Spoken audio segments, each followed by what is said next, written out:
Hoje no nosso podcast no Unifatec, nós vamos falar sobre o clima, o tempo. E o clima e o tempo têm uma influência direta na vida das pessoas. Cada vez mais nós, seres humanos, quando ligamos o noticiário, ficamos preocupados com a Bolsa de Valores, estamos preocupados com as notícias sobre segurança, sobre saúde, mas quando aparece o profissional, o jornalista, meteorologista, especialista no tempo, a gente fica atento. O que vai acontecer com o tempo, com o clima, no dia a dia, mas também no futuro? Os noticiários estão cheios, e principalmente no ano passado, de notícias que foram tristes sobre ações do clima, da natureza, sobre a vida dos seres humanos.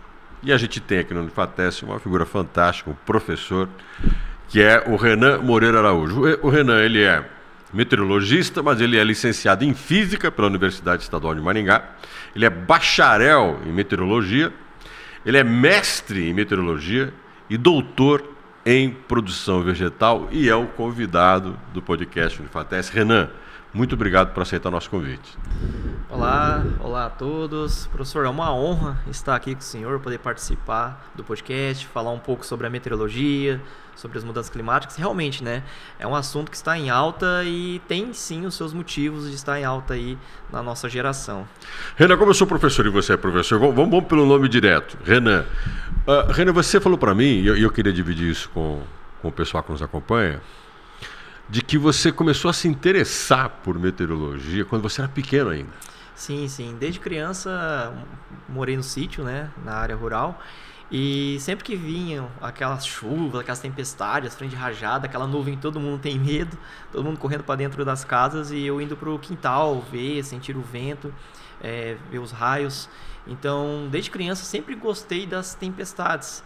E aí... Você é o oposto de muita gente. Sim. O pessoal corria para casa e saía para fora. Aquele filme Twister, né? Que todo mundo comenta. E aí, quando eu estava acabando o ensino médio, eu não sabia, né? O que eu preciso estudar para ser meteorologista. Aí acabei indo para a licenciatura em Física, que era a faculdade mais próxima da meteorologia que eu tinha próximo de mim, que eu teria condições de fazer na época. Por isso que eu fiz a licenciatura em Física e quando estava acabando o curso, aí eu vi, peraí, existe o curso de Meteorologia. Então terminei a Física e aí eu fui fazer... Que ano foi que você começou a especialização? Porque a gente tem, né, hoje os meteorologistas estão em alta. A gente fala de clima o tempo todo. Depois eu quero conversar contigo também. Muitas empresas contratam profissionais como você para serem consultores. Como é que a coisa começou a ficar em alta? Assim? O meteorologista começou a ganhar fama, a ter ibope? De 2000 para cá aumentou bastante, mas tem muita questão das redes sociais também, né? 2010 ali em diante também começou muitos meteorologistas serem em alta, pelas redes sociais, que as pessoas comentam, chove aqui, deu um problema aqui, você lá do outro lugar do país já sabe, e aí também começou os meteorologistas a ser um pouco mais vistos devido às mudanças climáticas também. Inclusive você tem uma página, eu vou aproveitar, sim. Qual que é a página? Você tem uma página que você fala sobre isso, sobre tempo, clima. Será que chove com que mudo? Legal, será que chove? Será que chove? Extremamente criativa. Sim. Vai lá na página do Será que chove para saber se chove mesmo. Exatamente. Todo dia de manhã, antes das 8 da manhã, tem a previsão do tempo para a região noroeste do Paraná. É voltado para a região noroeste, porque a previsão geral, qualquer lugar tem. Então, como eu sou da região, tenho um carinho pela região... As pessoas têm ali em você uma coisa mais detalhada. Exatamente, para a região. Tanto que quando chove aqui próximo, tem alguma tempestade, começam a ter chuvas, eu já solto imagens de radar e aviso, pessoal, tá vindo chuva forte em tal cidade. Então, o foco é a região. Eu vou te explorar um pouquinho nessa questão da tua profissão. O meteorologista, claro, você tem uma formação em física, você é especialista, você é mestre em meteorologia. Aonde está a essência do estudo? Porque a gente vê os textos que os meteorologistas produzem, alguns deles falam, né, sobre o tempo, sobre o clima, e dão previsões da movimentação de nuvens, ventos, temperatura, e a gente percebe que tem toda uma lógica por trás disso. É nuvem que sobe, é ar quente com ar frio.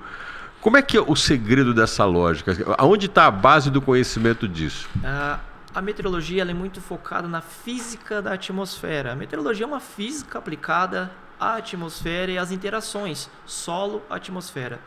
Então, o cerne da meteorologia é a física da atmosfera. Quando a gente fala em previsão do tempo, que quando a gente fala em meteorologia, a gente lembra de previsão do tempo, mas existem diversas outras áreas que a meteorologia também está envolvida. Por exemplo, uma área que eu foquei meu mestrado e o doutorado, é a área de agrometeorologia, que é como o ambiente, como que a chuva, como que a temperatura, como que a radiação solar influencia o crescimento e desenvolvimento das plantas. Então existem mais de 8 áreas da meteorologia, só que o CERN, né, que a gente quer sair da faculdade de meteorologia sabendo fazer e interpretar uma previsão com a maior assertividade possível. Aí você falou de uma palavra mágica, assertividade, né? Eu conheço muita gente, quando eu trabalhei muitos anos no jornalismo, a Coragem de Jornal, TV, as pessoas falavam assim, né, e a gente conversava com o meteorologista no meio da programação. Aí alguém sempre mandava uma mensagem. Eles sempre erram. Hein? Eu já conheci amigos meus que falavam assim, amanhã tá dando a previsão do tempo que não vai chover. E chovia, e falava, tá vendo? É fato, Renan, é isso? Sim, é fato. Meteorologia é probabilidade. A gente trabalha com probabilidade. As equações nos mostram uma probabilidade. Então, quando você pega o seu celular, porque hoje em dia as pessoas não olham para o céu, né? Olham para o celular. Exatamente. Né? Os antigos olhavam, né? As pessoas antigas olhavam e falavam assim, nuvens rabo de galo. Daqui 3 a 4 dias vai chover. Não, agora como é que é? Nuvens rabo de galo. Rabo de galo. É aquela nuvem que rabo de galo para mim era uma bebida que a gente compra. Boa. É aquela nuvem que ela parece um rabo de galo mesmo. Aquilo ali é comum antes de frentes frias. Porque as frentes frias elas vêm empurrando as nuvens e formam essas estrias na atmosfera. Essas nuvens rabo de galo. Então as pessoas olhavam para o céu. Hoje olha para o celular, né? Exatamente. E olha a probabilidade. Então a gente tem que entender de probabilidade em relação à chuva. Quando fala 80% de probabilidade, o que significa? De cada 100 dias, com as condições atmosféricas similares, em 80 choveu. Em 20 não. Então 80% não é aquele que o pessoal fala, 80% que vai chover. É uma média de 100 dias. É uma comparação. Então, por exemplo, hoje está um dia quente e até soltei aí no Será que Chove, probabilidade mínima de chuva isolada. O que significa isso? Tem lá 3% de chance, quer dizer, de 100 dias como hoje, com essa temperatura, com essa umidade, essa época do ano, tem aí 3 que podem acontecer chuva. Os outros 97 não. Então, se eu falar que não vai chover, em algum local pode acontecer uma chuva. A gente não tem poder computacional de fazer uma previsão totalmente assertiva. Agora, se eu penso assim, nos 100 dias anteriores, que teve uma média de que choveu ou não, mas eu faço uma projeção em cima disso do que pode acontecer. Contudo, existem mudanças climáticas. Os ventos, por exemplo, nuvens, as estações do ano, a gente tem mudança, até a Lua envolve nisso, né? Sim. Quer dizer, a gente também tem que ter um conhecimento de que essa natureza ela está se movimentando. A atmosfera ela é muito dinâmica. Tanto que a gente tem dinâmica da atmosfera 1 e 2, são disciplinas. Com disciplinas do curso de meteorologia. Do mestrado. Isso é uma física, são equações bem avançadas. Então, imagine uma panela de pressão. Né? Você acende o fogo ali, ela começa a esquentar. Imagine a turbulência que tem ali dentro. A água fervendo e para tudo que é lado. Agora, imagine isso tamanho global. É o que nós temos. A atmosfera ela não tem uma tampa, mas ela se envolve em tudo. A atmosfera não tem fronteira. Tem uma frase que a gente brinca. A atmosfera não tem fronteira. Então o que acontece ali no Paraguai vai vir para o Paraná, influencia tudo. Não é um rio, não existe uma divisão geográfica. Por isso que quando a gente polui... A gente pensa o Brasil com uma fronteirinha, isso não existe. Na atmosfera não existe. Como que a gente coloca um muro na atmosfera? Não existe. Por isso que todo país acaba influenciando o outro. Quando eu poluo, eu estou influenciando o outro. E aí isso é uma questão muito complicada na questão das mudanças climáticas e de quem é essa responsabilidade, qual país tem que cuidar disso. Tem o Edgar Morin, que é um antropólogo francês, que ele fala um pouco disso que você está falando, que a gente deveria ter uma consciência planetária. E entre a consciência planetária, a gente deveria ter a consciência de que as questões ambientais são planetárias.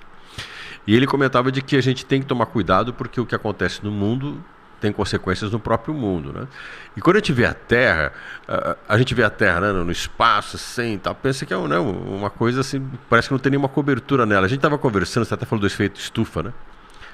Essa panela de pressão, quer dizer, a Terra ela está envolvida por uma questão, por uma atmosfera que gera uma pressão sobre ela. Então essa panela de pressão é que a gente está com a bolinha da Terra lá dentro de um ambiente Que ele está se movimentando. Está se movimentando. A gente não tem uma tampa. A atmosfera, 75% do ar está até 10 km de altura. Então, por isso que lá no Monte Everest as pessoas têm muita dificuldade de respirar. 50% do ar está até cerca de 5 km de altura. Tá? Então, tem até a camada limite planetária. Por isso fala de ar rarefeito. Né? Ar rarefeito. Tem o que a gente chama de camada limite planetária, que é aquela camada onde a superfície influencia naquele local. A gente pode definir assim. Por que o avião, quando ele levanta voo, ele sobe muito rápido, os primeiro 1, 2 quilômetros, aí depois ele diminui um pouco a inclinação e vai até a altitude de voo. Porque nesse local tem muita turbulência. Eu tenho ali uma superfície mais quente, uma superfície menos quente. Um relevo mais acidentado. Um relevo mais acidentado. Isso influencia totalmente. Então o avião, para sair dessa zona de turbulência, ele levanta o voo muito rápido. Então até 2 km de altura, e isso é muito evidente no inverno. No inverno, essa camada limite planetária, ela baixa um pouco. Não é uma tampa, é onde ficam os principais poluentes. Ela baixa. Por isso que no inverno tem muitas doenças alérgicas. As pessoas têm alergia, falam, eu tô mal por causa do inverno. Por quê? O poluente está aí. Está na atmosfera. Até cerca de 2 km de altura. Os principais poluentes, poeira, etc. Certo. Quando o ar fica mais frio, inverno, fica mais denso.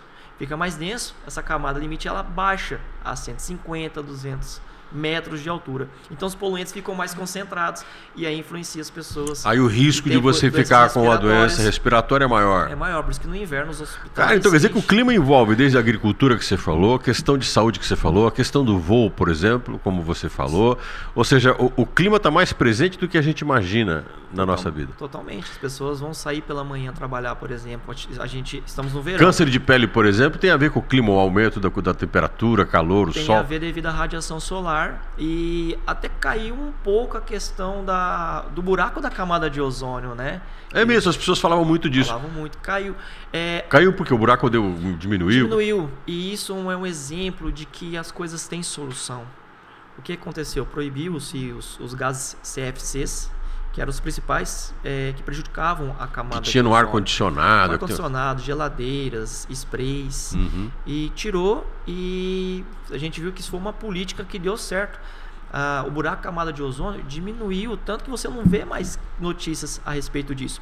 Esse dia saiu um artigo científico de um foguete que foi lançado e devido ao que aconteceu, ele gerou um buraco na camada de ozônio naquela região, só que em 3, 4 meses depois voltou o buraco ao normal. Voltou normal.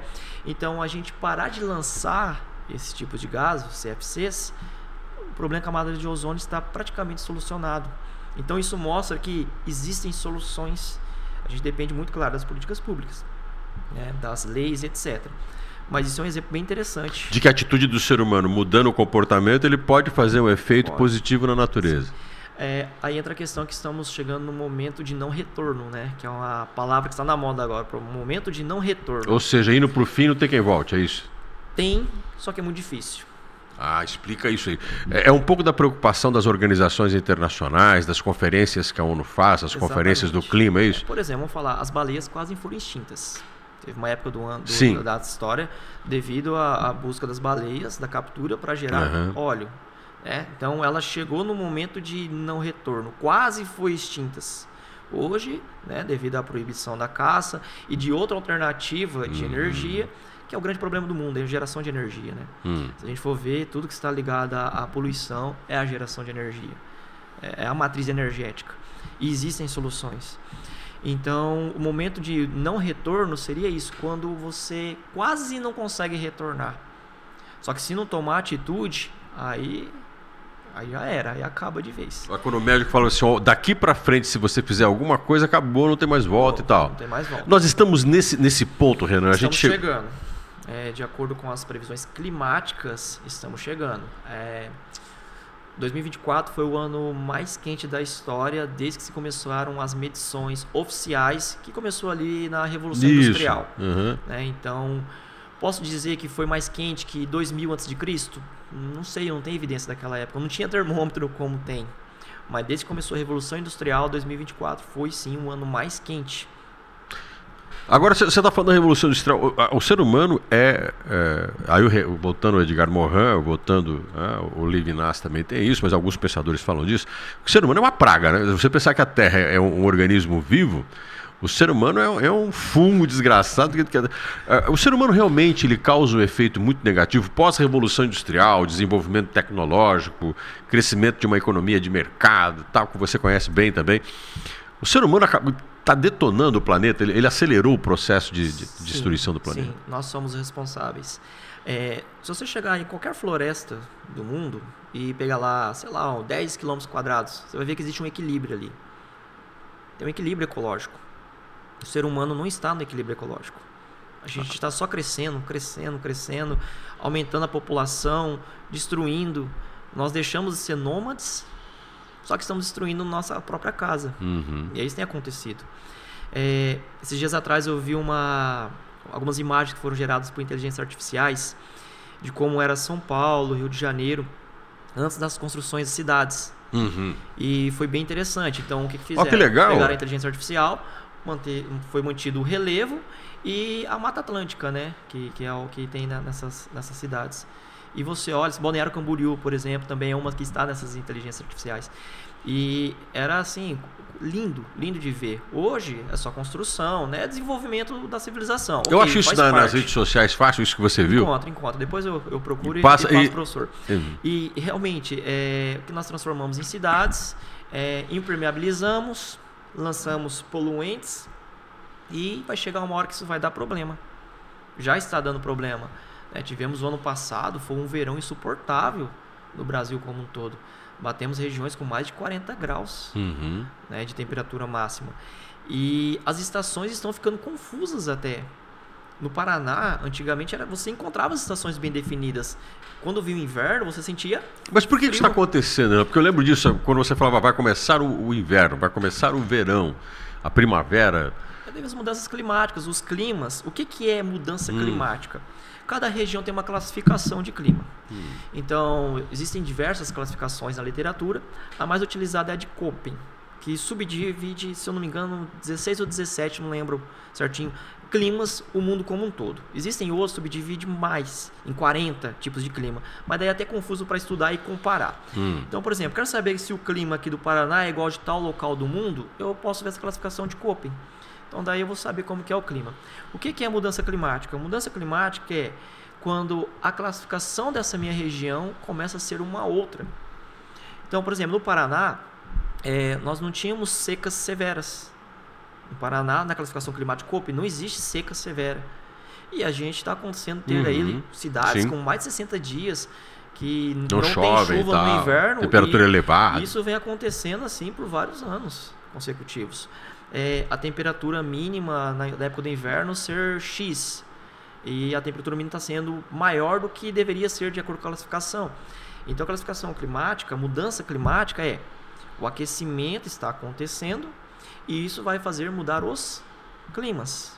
Qual foi o maior produtor de café que tivemos no mundo? Paraná. Pô, você lembra disso? Pois algumas regiões, a nossa, por exemplo, aqui foi criada em torno disso, da expansão cafeeira e tal. Se pegar as pessoas nascidas do ano 2000 em diante, eu acredito que 90% não sabe como que é um pé de café. Não tem mais café no Paraná. Existem poucos produtores de café em relação. E o clima tem a ver com isso? E o clima tem a ver, e um pouco também a questão de solo, que no café tivemos uma questão de solo também. E isso influencia.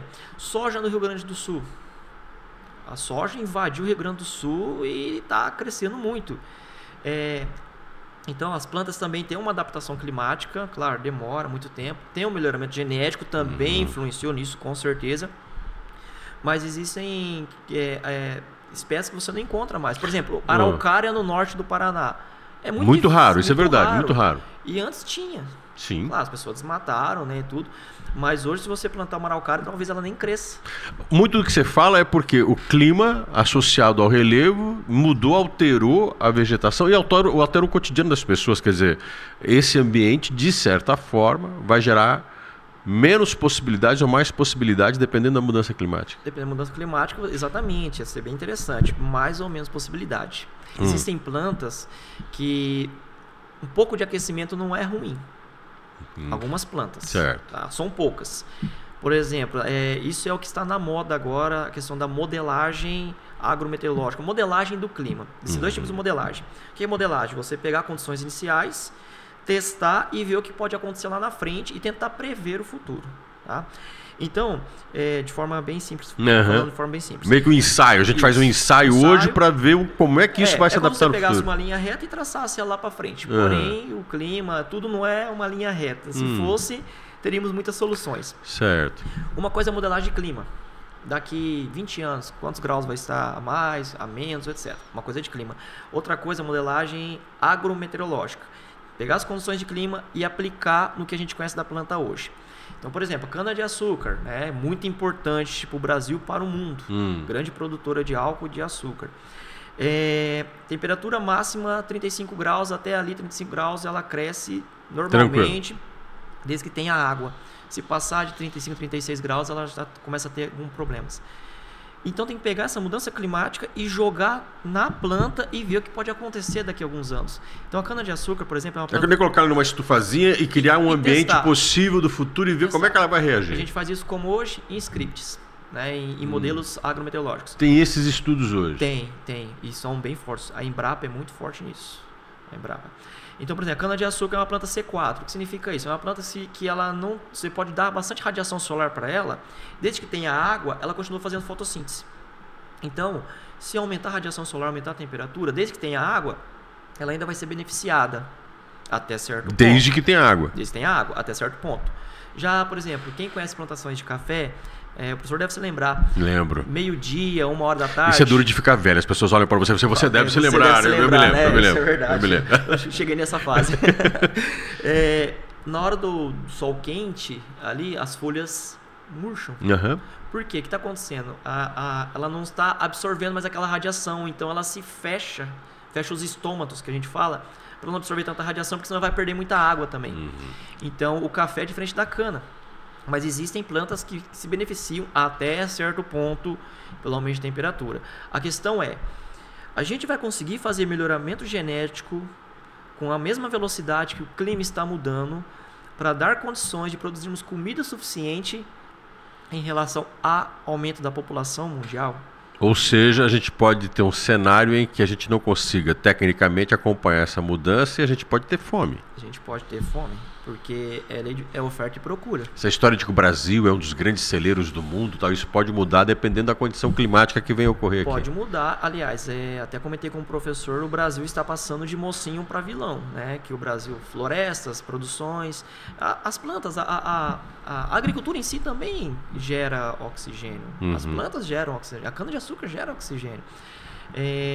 Só que devido à quantidade de queimados joga muito carbono na atmosfera. Então a gente está passando aí de uma pessoa, de um país que retém gás carbônico, que ajuda a diminuir a poluição do mundo como um todo, e se tornando um vilão devido à falta de controle nas queimadas. É normal, existem fases de queimadas, é normal, porém estamos exagerando.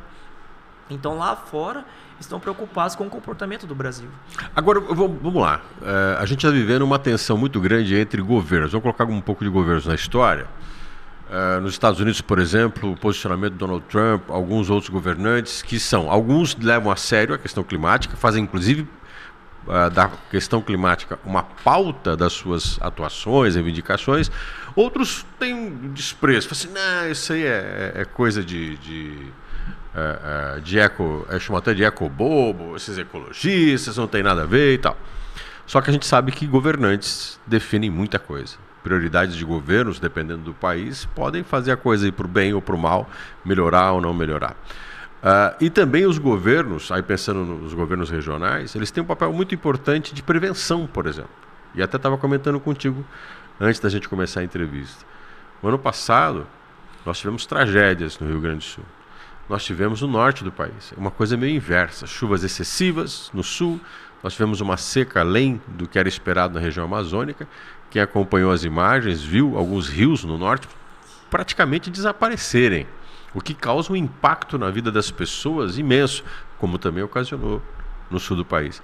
E os governos estão ali, tem meteorologistas que trabalham para o governo tem uma capacidade de intervenção preventiva.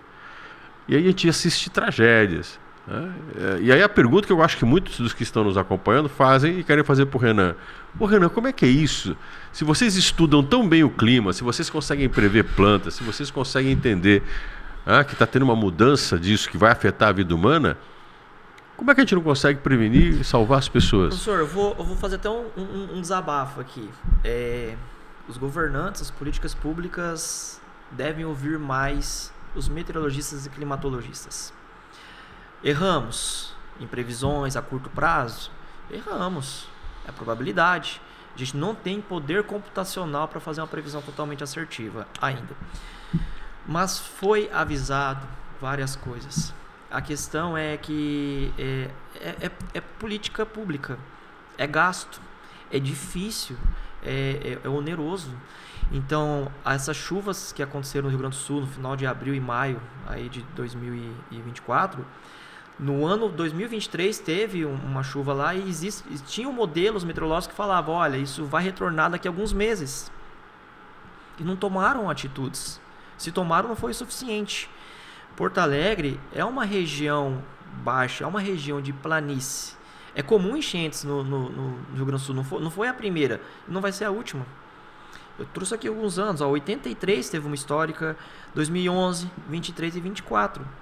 Vai acontecer de novo? Vai. Esse ano que vem, daqui 20 anos. Mas vai. É uma região propícia a acontecer. Primeiro, o Rio Grande do Sul é muito chuvoso, principalmente em anos de El Niño, que chove mais na região sul e menos na região nordeste.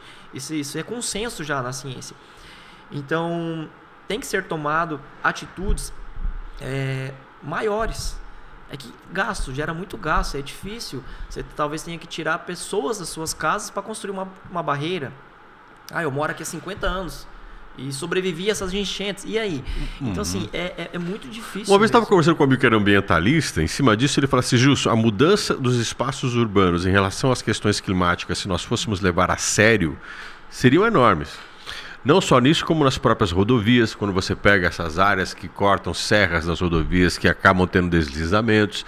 As pontes, estou conversando com um amigo meu, que as pontes deveriam ser mais altas hoje, porque os rios devem subir de nível constantemente. A gente está engateando nisso, Renan? Acho que infelizmente, com as tragédias, estão começando a olhar. Tragédias sempre aconteceram, sempre. Só que devido às mudanças climáticas, a atmosfera está se tornando mais dinâmica. Você tem eventos extremos com mais frequência. Eventos extremos aconteciam? Sempre aconteceram. E tem uma história na região noroeste que em 1972 deu uma chuva que fez um estrago que, se fazer uma investigação, talvez tenha sido um tornado na região, que foi gigantesco, que passou em Paranacite, em Najá, conversar com pessoas muito antigas. Tem essa história que foi uma chuva terrível, já aconteceu. Porém, estão se tornando mais frequentes. Os eventos extremos estão se tornando mais frequentes. Os meteorologistas estão dizendo, os climatologistas estão dizendo, claro, nem todos, né? Alguns dizem que sempre aconteceu, sempre tem essa briga na ciência. Porém, as políticas públicas não estão acompanhando ao mesmo passo. Isso vai trazer problemas para a população, de forma geral. A população que talvez deva se mobilizar mais, e aí você pode me corrigir, e existe aí uma população que vive em situações de risco, que estão próximos aos rios, ou as pessoas que acabam, todos nós, de uma certa forma, tendo consequências disso. E aí uma coisa legal que você falou, gostei do que você falou antes da nossa conversa, você, Gilson, a gente tem um ar-condicionado, a gente se adapta de alguma forma, a gente vai criando meios de fugir. Estamos aqui nós dois conversando com ar-condicionado lá fora, né? Muito quente, a gente está numa região muito quente, Paranabaí tem uma temperatura elevada. Quando que o ser humano, na tua opinião, como é que esse ser humano nosso, do dia a dia, do cotidiano, pessoas comuns, podemos criar uma força de responsabilidade para poder atuar em benefício disso? É aquela coisa de apoiar pessoas, líderes que defendem essa pauta. Como é que a gente pode transformar a pauta climática, a pauta ambiental, numa pauta da nossa vida? Nós, seres humanos, ainda somos muito imediatistas, né? A gente quer fazer algo hoje e que o resultado seja hoje.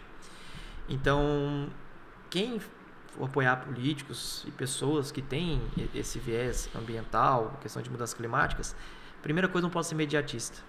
Não vai ser eu fazendo uma coleta seletiva hoje que já vai me dar um resultado hoje. Não vai ser eu tomando algumas atitudes que já vai me dar um resultado hoje. Isso é coisa para a gente começar, a gente fazer hoje e colher o resultado daqui 20 anos. É como se fosse o juro composto, se a gente pensar. Entendi. É como se fosse o juro composto. Você começa a investir hoje para colher daqui 20, 30 anos. Estamos colhendo o que fizemos há 20, 30 anos atrás. Estamos colhendo agora. Não é o que nós fizemos no ano passado que causaram essas chuvas no Rio Grande do Sul, por exemplo. Não é. A atmosfera ela é lenta para acontecer as coisas. Então, assim como demorou para a gente sentir realmente na pele, esses calorões, por exemplo, que tem feito, essas 8 ondas de calor no Paraná o ano passado, coisa que antigamente nem se ouvia falar. Onda de calor, que isso? Era só na Europa, em algumas regiões, né? 8 ondas de calor tivemos no Paraná no passado. Isso é alarmante. Então, as atitudes que nós tomarmos hoje vai demorar. E aí a gente precisa... Como a gente está recebendo reflexos hoje daquilo que foi feito aqui na nossa região há 30 anos atrás, 40 anos atrás. Não só nossa região, a atmosfera não tem fronteira.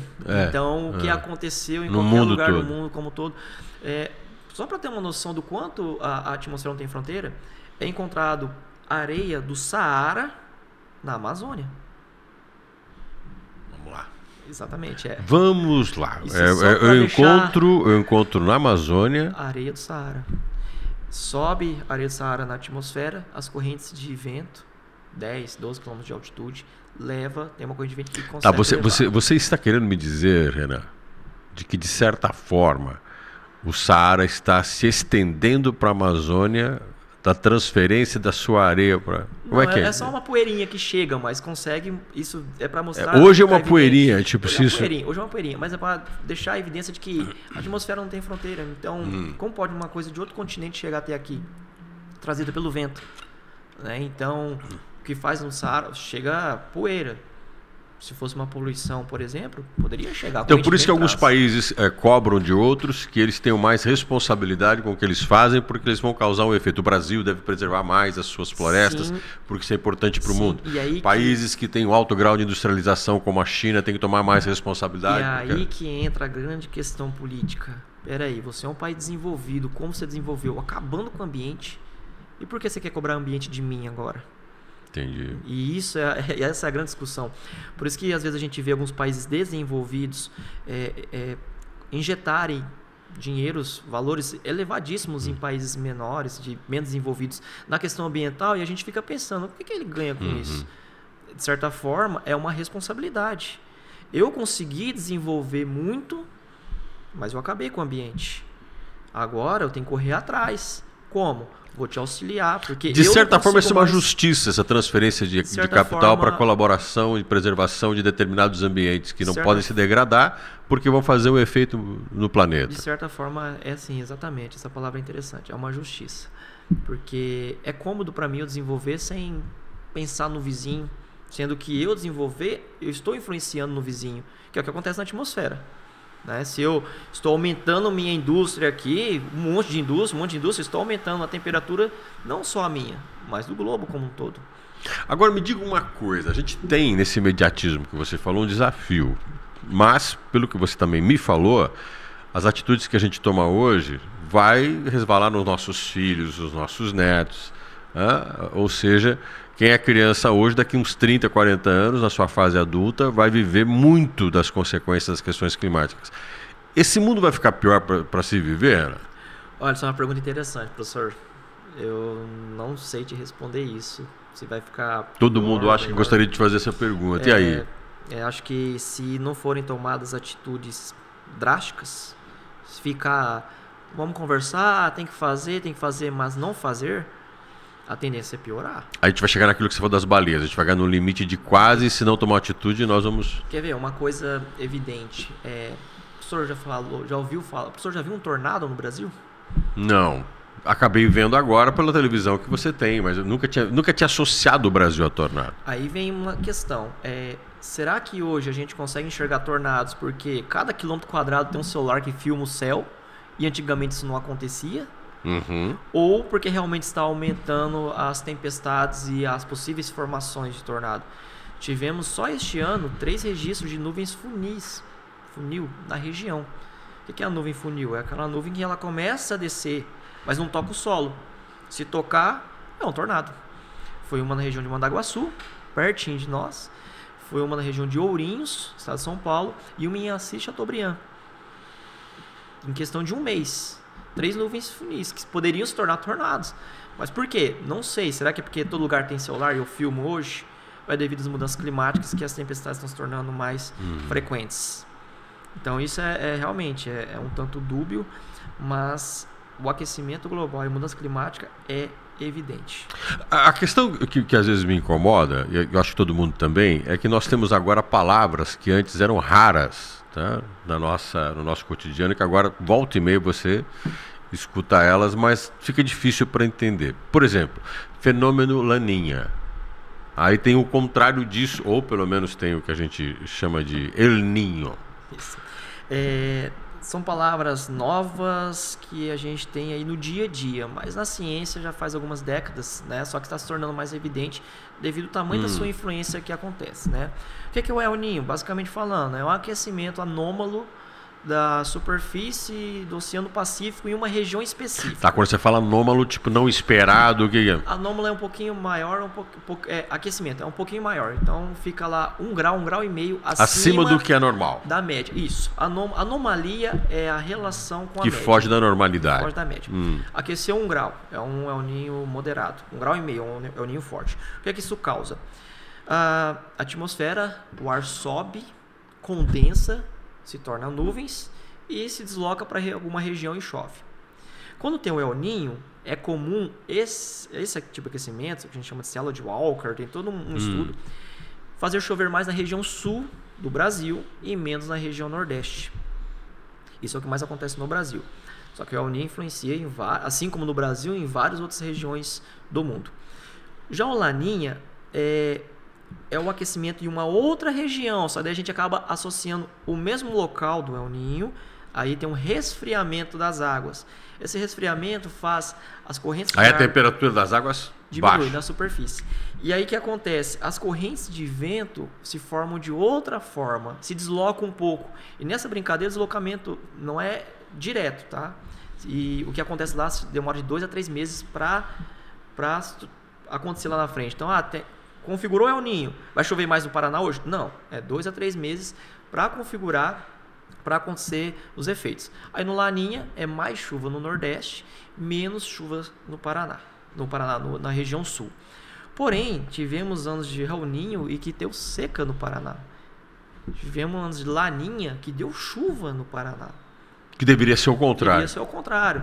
Então tem um estudo aí, um tal de El Niño Modoc, Laninha Modoc, que é um Laninha... Modoc. É um termo que estão utilizando, que foi o cientista que estudou, que é um Laninha com efeito de El Niño. Não, mas espera aí, como assim?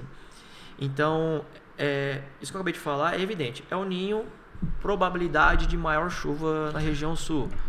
Eu queria caminhar para o final da nossa conversa. Assim, você colocou várias vezes que nós estamos tendo mudanças, anomalias, o que não acontecia está acontecendo. Você falou dos tornados, você falou do El Niño, você falou do Laninha, as questões que nós estamos vivendo, o clima está mudando, as estações do ano. Essa anormalidade vai virar uma normalidade? Novos ciclos da natureza estão vindo e a gente vai ter que se adaptar a eles. Esse mundo dos nossos avós não será mais o nosso mundo e muito menos o dos nossos filhos e dos nossos netos, né? Os eventos extremos vão se tornar uma normalidade. Os eventos extremos vão acontecer com mais frequência. Então hoje eu vejo uma notícia de uma tempestade com muito granizo em uma região. Isso a gente vai ver mais vezes no noticiário, de tal forma que vai chegar uma hora que vai se tornar uma normalidade.